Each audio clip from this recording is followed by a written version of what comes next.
그래서 삭개오가 깨달았죠. 아, 나는 이제 애써 큰 사람이 될 필요가 없구나. 크게 되려고 발버둥 칠 필요가 없구나. 나는 이미 하나님의 사랑받는 자고 하나님한테 큰 사람이구나. 얼마나 자존감을 회복하게 되었는지 모릅니다. 여러분, 우리는 하나님의 자녀로서 하나님이 귀중하게 보시는 영혼들입니다.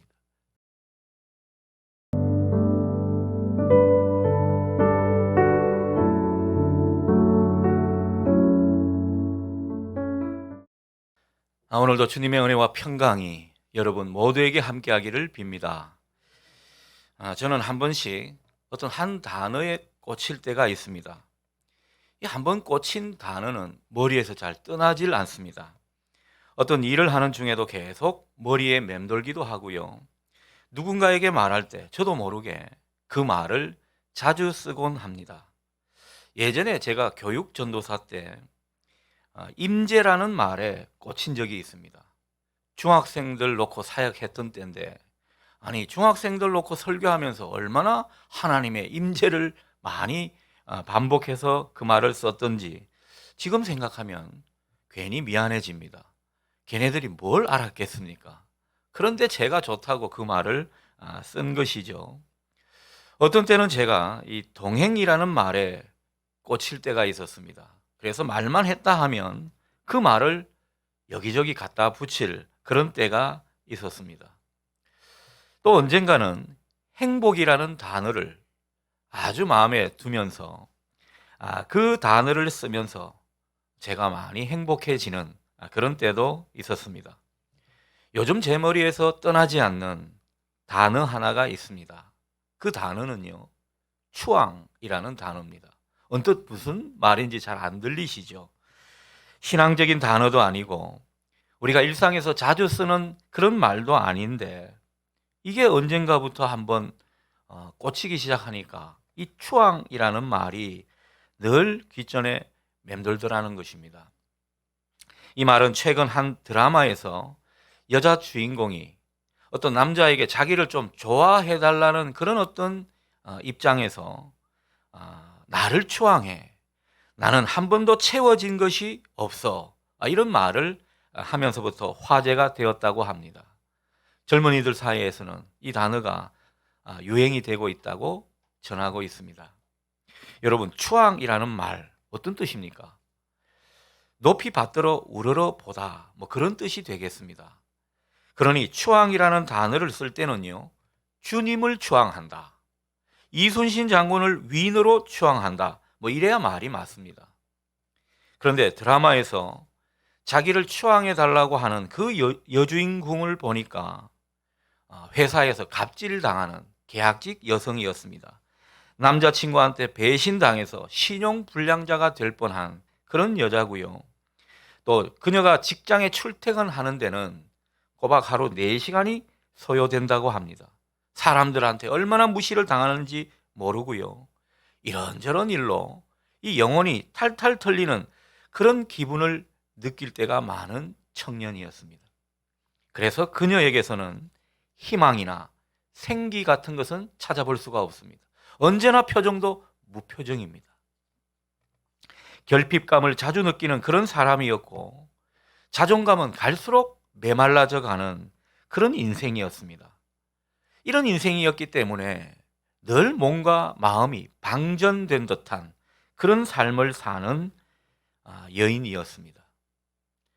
자, 그러니 이 여자 주인공이 남자에게 자기를 추앙해달라 이런 말을 하게 된 그 이면에는 무엇이 있었겠습니까? 자기가 이렇게 소진되고 자기가 이렇게 마음의 빈자리를 많이 느끼는 인생이니까, 또 자기가 얼마나 무기력하고 사람들로부터 존중받지 못하는 그런 인생이니까 자기를 좀 존중하고 지지해주고 응원해달라는 그런 말로 이해가 되는 말이었습니다. 단순히 뭐 사랑 좀 해달라 그런 정도가 아니었습니다. 내 무너진 자존감이 회복될 수 있도록 나를 좀 존중해달라, 그 존중해주는 사랑으로 나를 채워달라, 그런 절규가 되겠습니다. 어쩌면 우리 시대의 많은 사람들이 겉으로 말은 안 해도 이런 심정이 아닐까 생각이 들었습니다. 나를 좀 추앙해 달라고 그런 소리 치고 싶은 그런 심정이 아닐까 생각해 보는 것입니다. 특히 이 시대 청년들이 그런 심경을 토로하고 있지는 않는지 우리가 한번 생각해 봤으면 좋겠습니다. 따라서 우리는 배우자가 됐든 자녀가 됐든 아니면 함께 일하는 사람들이 되었든 추앙까지는 아니더라도 그 마음을 좀 들여다볼 줄 알고 그리고 묻지도 따지지도 않고 좀 맹목적으로 지지해주고 존중해주는 그런 모습이 우리에게 있으면 좋겠습니다. 분명 우리의 작은 추앙이 다른 사람을 세우게 되고 다른 사람의 그 마음을 채워지게 하는 그런 힘이 될 줄 믿습니다. 여러분 가까이에 있는 그 사람을 한번 존중해주고 지지해주는 오늘 제 머리에 늘 남아있다고 하는 그 추앙해주는 이런 여러분 되시기를 주님의 이름으로 축복합니다. 여러분 오늘 본문의 삭개오도요 어쩌면 자기를 좀 존중해달라 추앙해달라 절규하고 싶은 그런 사람이었을는지 모르겠습니다. 삭개오는 여리고의 세리장이었죠. 그런데 그 세리장이 된 것도 로마 권력에 의해 그 자리에 있게 된 사람이었습니다. 세리장이 되고 굉장히 부와 권력을 소유하게 되었습니다. 하지만 언제부턴가 그 인생이 많이 무의미해졌습니다. 상실감을 많이 느끼는 인생이 되었고 자존감도 점점 메말라져 가는 그런 사람이 되고 말았습니다. 사람들이 자기를 무시하고 비난하는 그 모습은 점점 견딜 수가 없는 그런 인생이 돼 버렸습니다. 삭개오는 그리스 말로 자카이라는 말입니다. 이 말의 뜻은 순수, 정결 그런 뜻이 되겠습니다. 대부분의 부모가 그렇듯 이 삭개오의 부모도 아마 그가 순수하고 정결하게 살기를 바랬을 것입니다. 착하고 순결한 신앙을 가진 그런 사람이 되라고 기도했을 것입니다. 하지만 현실은 그렇지 못했습니다. 삭개오는요 부모의 기대와는 아주 다른 모습으로 성장해 버렸고 끝내는 지금 민족의 배신자로 낙인 찍힌 채 살아가고 있는 로마 권력에 부역하는 세관장으로 사람들의 비난을 받고 사는 인생이 되고 말았습니다. 또 우리가 익히 알듯 삭개오는요 키가 무지 작은 사람입니다. 키가 어느 정도 작은 게 아니고요 되게 작은 사람이라고 추측이 됩니다. 그렇다면 키가 작은 그 삭개오가 선택한 삶은 어떤 것이겠습니까? 큰 사람이 되고자 하는 그 모습이었습니다. 키가 작았기 때문에 어릴 때부터 늘 무시를 당했겠지요. 그래서 자기 안에는요 무시당하고 살고 싶지 않은 그 마음이 아주 많았을 겁니다. 그 마음의 동기가 자기를 자꾸 큰 사람이 되고자 마음먹게 했을 거라는 겁니다. 그가 큰 사람이 되기 위해서 선택한 삶은 다른 게 아닙니다. 그 시대에 자기가 생각해 볼 때 세리가 되는 것이 가장 좋은 길이라고 여겼습니다. 그 세리가 되고 세리장이 되면 권력과 부를 손에 넣을 수 있다는 그런 계산이 선 것이죠. 그래서 그는 무지 노력했습니다. 정말 열심히 살았습니다. 끝내 자기 소원대로 되었습니다. 하지만 그의 마음에는요 채울 길 없는 뭔가 헛헛함, 이 마음의 빈자리, 외로움 같은 것이 많이 느껴졌습니다. 소위 큰 사람이 되고 싶어서 그렇게 열심히 살았는데 오히려 자기 인생이 무가치하게 무의미하게 느껴지는 그런 어떤 지점에 이르고 말았습니다. 사람들한테 손가락질 받고 질시를 받는 것도 갈수록 힘들고 거기에 지쳐갔습니다. 자, 그러던 어느 날 이 삭개오가 예수님의 소문을 듣게 됩니다. 예수라는 분이 어떤 분일까 무척 궁금했습니다. 예수님만 만나면 뭔가 자기 인생에 반전이 있을 것이다. 그런 기대감이 그 속에 있었습니다. 그래서 그런지 예수님을 무척 보고 싶어 했습니다. 하지만 사람들이 너무 많아서 볼 수가 없었습니다. 자기는 또 키가 작아서 도저히 이게 또 잘 안 되는 그런 상태였습니다.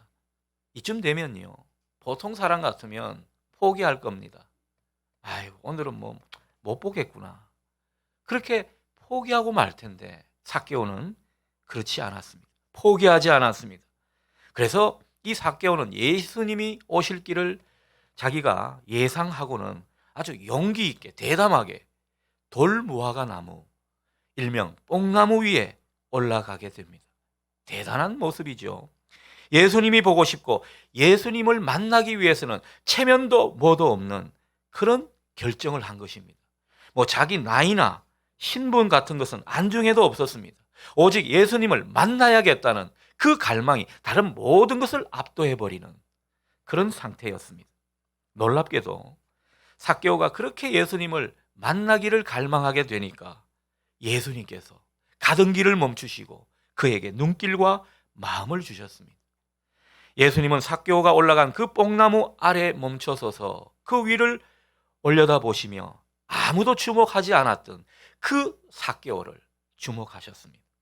그리고 꿈결 같은 목소리로 그를 부르셨습니다. 5절이죠. 삭개오야, 속히 내려오거라.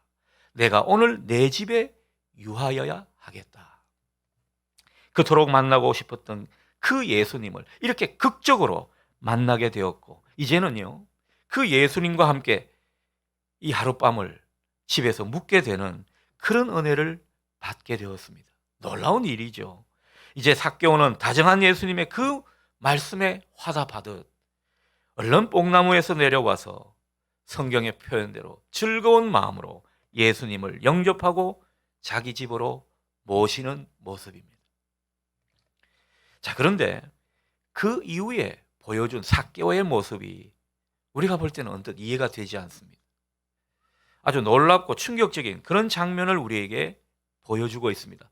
8절 말씀을 보십시오. 예수님을 자기 집에 모신 삭개오, 예수님께 뭐라 말하고 있습니까? 자기 재산의 절반을 구제 사업에 쓰겠습니다. 아주 용기 있게 말을 하고 있습니다. 만약에 자기가 부당하게 번 돈이 있다면 4배를 갚겠습니다. 그렇게 말을 합니다. 이 말을 하는 것은 그간 자기가 뭔가 부당하게 돈을 벌었다는 것을 시인하는 모습일 겁니다.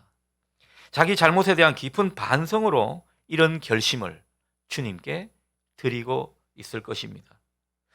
여러분 보십시오. 근데 주님이 강요하셨습니까? 결코 주님이 강요한 모습이 아닙니다. 전적으로 자발적으로 이런 결단을 하고 있습니다. 자, 그렇다면 도대체 어떻게 해서 이렇게 변화를 보이게 되었을까? 무엇이 그로 하여금 이런 결단을 하게 만든 것일까? 우리가 그것을 주목해 보는 것입니다. 사실 삭개오가 자기 집으로 오는 도중에 주님과 이런저런 대화를 했겠죠. 그 주님과의 그 대화 가운데 얼마나 위로와 힘을 얻었는지 모릅니다. 여러분, 존경하고 또 정말 따르고 싶은 사랑하는 그 스승이 우리한테 뭐 말 한마디 따뜻하게 해주면 얼마나 힘과 용기를 얻습니까? 하물며 주님께서 이 삭개오에게 그런 말씀을 전해주실 때 삭개오가 위로와 힘을 얻지 않았겠습니까? 얼마나 위로가 되었는지 모릅니다. 무엇보다 예수님은요, 다른 사람들은 자기를 막 배척하고 자기가 지나가면 사람들이 눈길도 안 주고 돌아서 버리는, 소위 말해서 왕따를 당하는 신세였는데 예수님은요, 그를 그냥 조건 없이 받아주시는, 아무런 말씀도 없이 그를 받아주시는 이런 체험을 경험하게 된 것입니다. 얼마나 은혜였는지 모릅니다. 어느 신학자는 인간의 구원 체험을 받아들여짐의 체험이다, 그렇게 말을 했는데 예수님이 그에게 이런 전적으로 받아주시는 모습을 보였던 것입니다. 오랜 방황 끝에 집에 돌아왔는데 사랑하는 아버지가 아무런 조건 없이 자기를 받아주고 용서해주는 그런 체험을 한 탕자처럼 삭개오는 이런 은혜를 누렸던 것입니다. 여러분 한번 생각해 보십시오. 막 인생을 방황하며 그렇게 거칠게 살다가 마침내 그 인생이 안식을 느끼게 될 때 얼마나 그 마음이 평화롭겠습니까? 얼마나 하늘의 평화를 그 속에서 느끼겠습니까? 오늘 이런 체험을 삭개오가 하고 있는 것입니다. 예수님을 깊이 제대로 만난 결과가 이런 모습이었다라는 거죠. 예수님께 내 모든 것이 받아들여지는, 정말 내가 볼 때 형편없는 죄 많은 인생인데 예수님은 얼마나 나를 귀하게 받아주시는지, 도대체 이분은 어떤 분인가, 그런 어떤 궁금증이 더해지면서 안식과 평화를 누린 사람, 그게 바로 삭개오였습니다.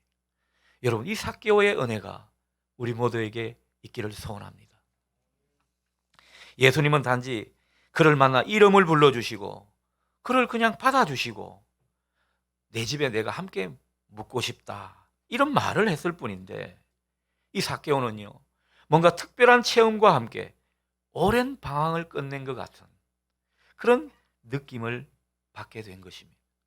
그간 내면에 뭔가 꽉 막혀 있는 것이 있었던 것 같은데 그것이 쑥 내려가는 느낌을 받았을 겁니다.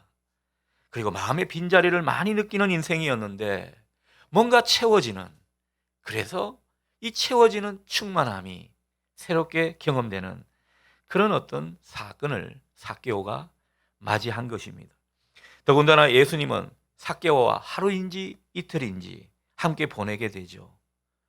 함께 밤을 지새면서 얼마나 주님과 많은 이야기를 나누었겠습니까? 예수님은 정말 그렇고 그런 인간이라고 할 수 있는 이 삭개오에게 무슨 할 말씀이 많으시다고 그와 그렇게 많은 시간을 할애하시며 대화하셨는지 참 모를 그런 지점입니다.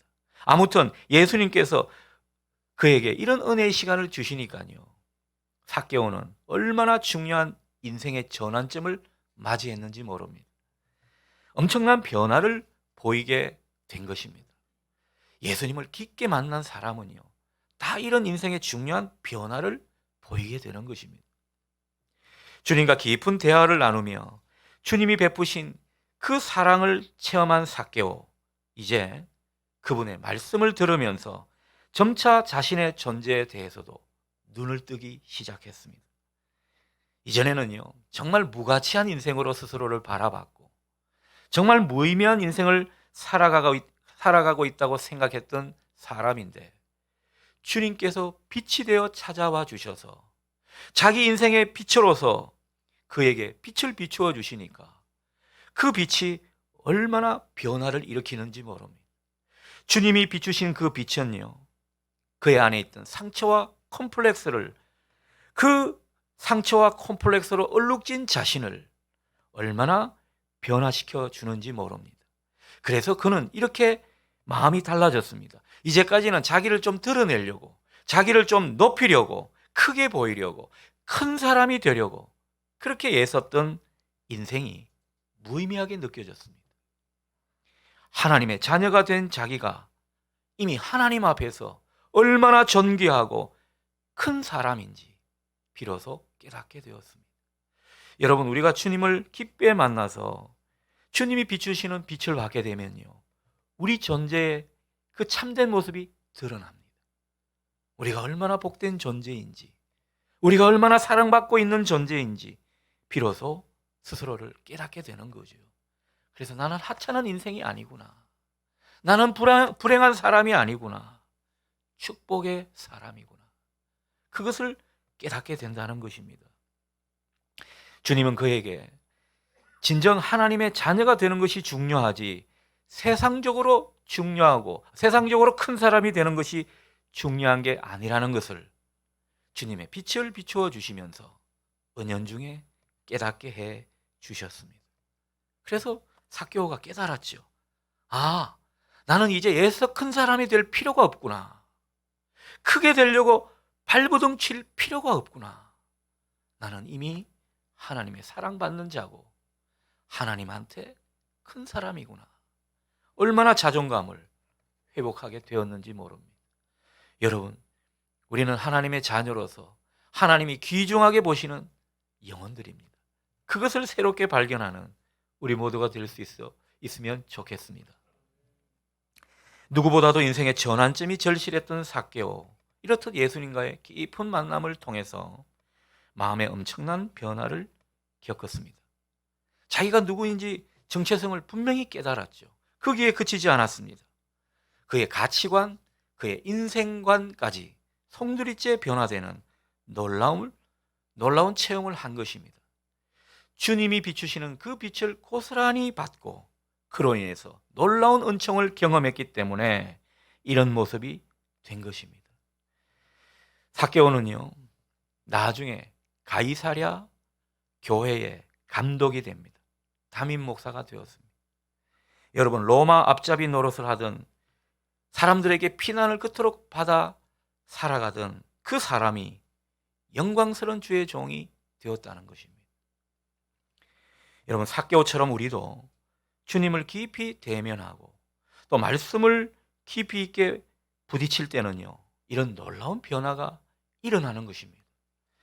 놀라운 결단이 일어날 때가 있고 정말 그토록 봉사하십시다, 헌신하십시다 이런 말을 안 해도 자발적으로 헌신하고 봉사하는 이런 일이 생기게 되는 것입니다. 특별히 깊은 절망과 인생의 비참함, 그런 것을 느끼는 사람일수록 주님을 깊게 만나면 이 폭이 아주 크기 때문에 그 폭발력은 더욱 크게 일어나는 법입니다. 삭개오가 그런 사람이었고 바울이 그런 사람이었죠. 예수님은 이런 삭개오의 변화에 대해서 예수님조차도 얼마나 기뻐하셨는지 모릅니다. 9절에서 10절 말씀입니다. 오늘 구원이 이 집에 이르렀다. 이 사람도 아브라함의 자손이다. 인자가 온 것은 잃어버린 것을 찾아 구원하려는 것이다. 저는 특별히 이 마지막 대목이 마음에 많이 와닿습니다. 예수님이 오신 것은 잃어버린 한 사람 한 사람을 찾아 구원하는 것. 다르게 말하면 우리 안에 잃어버린 것을 찾아 구원하시는 그런 하나님의 구원의 역사 때문에 오셨다라는 겁니다. 삭개오는 이제야 자기 이름을 되찾게 되었습니다. 원래 이름의 뜻이 어떤 것이었습니까? 깨끗하고 정결한 그런 이름의 뜻 아니었습니까? 그 이름을 되찾았다라는 거죠. 명실상부 아브라함의 자손이 되었습니다. 하나님 자녀다운 그 모습을 회복했습니다. 중요한 것은 그가 예수님을 깊이 만나니까 이런 삶의 변화가 나타났다는 사실입니다. 그러니 우리 모두 이 아침 생각해 보십시다. 어떤 것이 신앙의 초점이 되어야 할까? 신앙에서 중요한 것이 무엇일까라는 겁니다. 여러분, 우리 신앙의 중요한 바탕은요, 주님을 제대로, 주님을 깊이 있게 만나는 것입니다. 저는 여러분들이 예배를 통해서 또 기도하는 자리를 통해서 주님을 제대로 만나고 주님을 더 깊이 만나는 이 은혜가 있기를 축원합니다. 우리에게 그 모습이 필요하다는 것이죠. 이 만남의 체험을 바탕으로 우리는요, 주님을 전에 없이 참되게 예배하게 될 것입니다. 주님의 부르심에 응답하는 인생이 되고 정말 전에 없이 헌신하고 봉사하는 하나님 나라를 위해 살아가는 그런 인생이 될 것입니다. 이것은 누가 시켜서 되는 일이 아닙니다. 성령의 역사로 이런 일이 가능한 줄 믿습니다. 우리는 주님을 더욱더 알게 되고요, 주님의 세계를 더욱더 알아가는 그런 은혜를 누리게 되는 것입니다. 문제는 우리가 본문의 삭개오처럼 주님을 깊이 있게 만나지 못하는 그것에 문제가 있습니다. 또 삭개오 같은 변화가 우리 신앙생활 가운데 많이 있지 않다는 것, 여러분, 이게 우리의 영적인 문제인 것입니다. 여러분, 이 아침 이것을 문제로 보실 수 있기를 바랍니다. 우리가 여전히 세상 소리에 약하고 또 세상 사람들의 가치관을 우리도 한 몸에 받아서 그저 높아지고 그저 잘되기만을 바라고 그저 큰 사람이 되려고 예수를 믿는다면 어쩌면 방향이 잘못된 것일 수 있습니다. 우리는 아직도 큰 사람이 되려고 하는 그런 컴플렉스에 시달리고 있는지도 모릅니다. 자, 그렇다면 우리가 왜 이런 모습이 되겠습니까? 왜 우리에게는 변화가 없는 것입니까? 왜 우리에게는 이 주님의 그 빛을 받아서 새로운 존재로 나아가는 이 모습이 부족한 것입니까? 다른 이유가 아닙니다. 삭개오처럼 주님에 대한 기대, 주님에 대한 갈망이 없기 때문입니다. 우리는 어느덧 주님에 대한 갈망이 많이 사라졌습니다. 코로나의 그 힘든 시기를 하나님께서 우리에게 허락하셨는데, 그러면 영혼이 더욱더 잘 되기를 바라는 하나님의 마음이 있을 텐데, 아이러니하게도 우리는 주님에 대한 갈망이 식어졌습니다. 예배에 대한 열정이 많이 작아져 버렸습니다. 여러분 어떻습니까? 우리는 이것을 회복하고 있는 과정에 있는지도 모르겠습니다. 삭개오처럼 예수님이 어떤 분인지 궁금하지 않은 그런 모습이 우리 안에 많이 있을 수 있습니다. 예수님을 계속해서 만나고자 애쓰는 그런 모습이 턱없이 부족한 우리의 모습일지 모릅니다. 예수님과의 깊은 교제를 통해서 내 신앙과 삶에 의미 있는 변화를 만나고자 하는 이 갈망이 어느덧 많이 사라져 버린 시대입니다. 여러분, 우리가 회복해야 할 것은 바로 이런 것입니다. 그러나 여러분 기억하십시오. 하나님은 실로 갈망하는 사람에게, 사모하는 영혼에게 반드시 구원과 은혜를 베풀어 주실 것입니다. 삭개오를 만난 주님, 오늘 우리도 만나 주실 줄 믿습니다.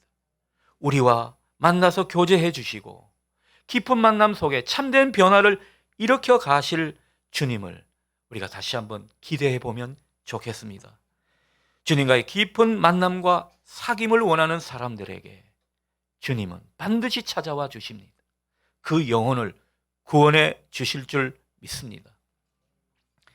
우리가 주님의 말씀으로 또 성령 안에서 기도하는 모습으로 주님과 깊이 있게 만나게 되면요, 그 가운데 주님을 우리 안에 충만히 채우게 될 것입니다. 여러분, 우리 속은 세상의 다른 것으로 채울 수가 없습니다. 채워봐야 무의미해지는 것입니다. 주님의 것으로 채우고 주님 자체를 채우게 되면 우리는 잃어버렸던 우리의 모습을 되찾는 은혜를 얻게 될 것입니다. 주님은 이것을 기대하고 오늘 우리에게 다가오시는 것입니다. 하나님이 우리에게 원래 기대하셨던 모습이 있는 것이죠. 하나님께서 우리의 잃어버린 모습을 되찾도록 주님을 통해 역사해 가시는 것입니다.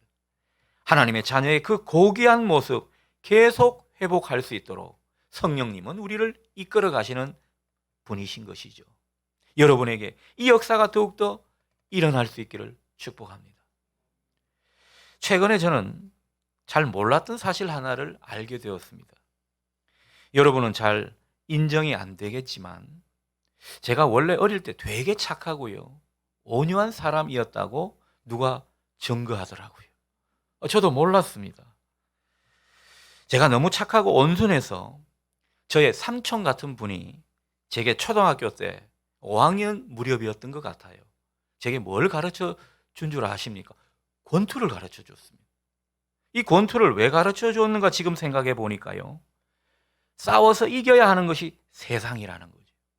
악착같이 뭔가를 이루어야 존중받는 사람이 된다는 그런 것을 가르쳐 주고자 싸워서 이기라고 권투를 가르쳐 준 것입니다. 어릴 때 이 권투를 배우면서 5학년 때 제가 뭘 어떻게 했겠습니까? 그분은 권투 선수였는데 정말 쥐어 터지는 가운데 내가 이걸 왜 하고 있나 이런 생각이 들었는데, 그런 모습을 최근에 다시 기억이 났습니다. 여러분, 제가 그렇게 착했던 제가, 그렇게 온유했던 제가 청소년기를 거치고 대학 생활을 힘겹게 보내고 또 군대 생활을 거치면서 많이 변했습니다. 안 좋게 변했습니다. 세상에 찌든 모습으로 변했습니다. 그래서 원래 제 모습을 많이 잃어버렸습니다. 그 잃어버린 모습으로 방황하던 인생이 제 청춘의 시기였습니다. 그러나 여러분, 이제는요, 어느새 그 잃어버린 모습을 많이 되찾고 있는 상황입니다. 저는 성화의 길을 걸어가고 목회의 길을 해가는 그 모든 모습이 바로 잃어버린 모습을 되찾는 과정이라 생각하고 그 길을 걸어가고 있습니다. 주님을 계속 만나는 가운데 여러분, 주님께 지지를 받고 주님께 존중함을 받고 주님의 사랑을 받는 이 체험이 얼마나 소중한 체험인지 모릅니다. 아마 이 체험이 없으면요, 목사질도 제대로 못할 겁니다. 내면이 어느새 주님으로 많이 채워진 이 은혜를 누리게 된 것입니다. 여러분, 내면이 채워지게 되면 분명 우리는 원래 각자의 모습을, 하나님이 기대하시는 모습을, 주님의 형상을 되찾게 될 줄 믿습니다. 주님은 우리 한 사람 한 사람이 하나님의 자녀된 권세를 회복하고요, 새로운 피조물로 변화된 인생으로 살아가도록 기대하시고 우리를 인도해 가고 계십니다. 하나님의 마음을 아는 사람으로 예수님의 성품이 내 인격이 되는 그런 인생으로 자꾸만 바꾸어 가시는 것이죠. 그런 가운데 우리는 점점 내면이 채워지게 될 것입니다. 자존감이 높아지게 됩니다. 그래서 스스로를 더욱 가치 있는 인생으로 여기게 되는 것입니다. 여러분, 이게 행복감으로 이어지는 줄 믿으시기 바랍니다. 그래서 어느덧 우리 안에 감사의 마음이 찾아들게 되고요, 또 이 행복감을 찬양으로 노래하게 되는 것입니다. 주님, 오늘 이 아침에 우리 가운데 오셔서 우리의 잃어버렸던 모습을 되찾아 주시고 구원하시고 회복하시는 역사를 힘있게 진행하실 것을 믿습니다. 여러분에게 이 은혜가 있기를 기원합니다.